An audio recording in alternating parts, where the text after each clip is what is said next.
Hi everyone! In recent years, observers have increasingly recognized the overrepresentation of Black immigrants at the most selective universities and colleges in the United States.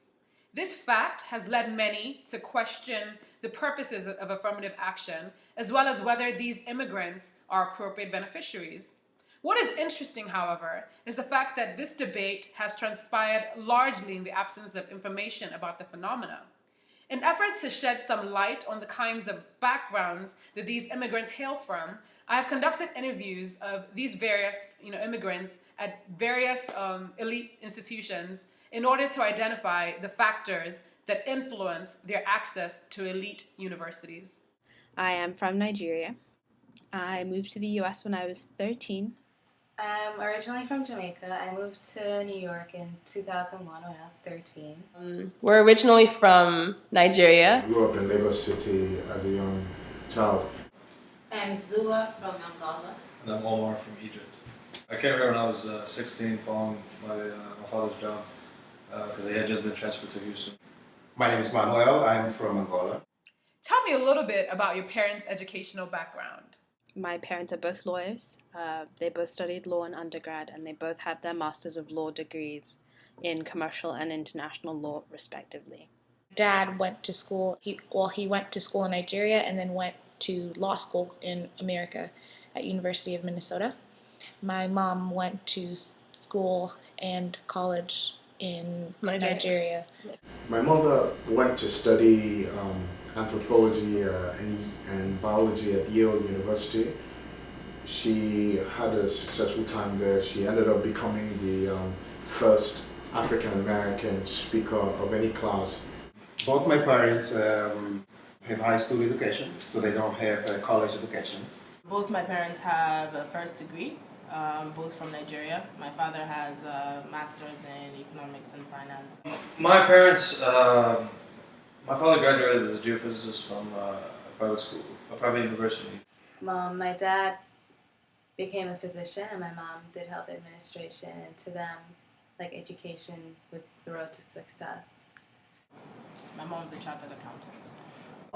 My father, at a late age, was sent to study architecture at the New York Institute of Technology in Long Island. And after that, he became a fantastic architect. My mother, she started college. She began as an English major, but then she did not pursue it. Both of them had a high education. My mom is she has a business degree, and my dad is an electrical engineer. Since a very young age, they made sure that all his children went to school. They thought that education was very important, so they stressed that always at an early age. My parents would always compare the educational system in Jamaica to the one here, and even if I got A's in school, they would tell me, well, it's not a big deal because the schoolwork in Jamaica is way harder than the work here. I've been in private international schools my whole life. I attended a public school. Before that, in Jamaica, I attended both private and public school, but the system was very different there than it is here. And we went to public school in Texas. No, I was enrolled in a private school, Audi International School. Was college an option, or were you expected to go to college? We were expected to go to college. I didn't know college could be an option. It was not so much whether I went to college, but where I went to college. I never thought about not going to college. Yeah. So I was expected to go to college. There was no option. And there was no option to go to graduate school either. They thought that I should get the best education possible. It was almost not an option because almost unthinkable for me not to study. It was an expectation because, they worked toward making sure that you had all the support you needed to be successful in normal school so that you be able to get into college. I was expected to go to college. All my family members sort of went to college. So The education in my family is an expectation to My dad always did the best for us. Education in Angola is free. It's free even in college. That's a public education. There is no reason for you not to get a better education, not to get a higher education, because you have all the tools you need.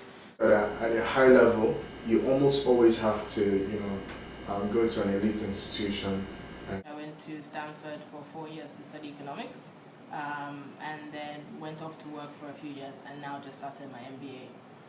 6.5 years ago, I moved to the United States to study architecture at Howard University.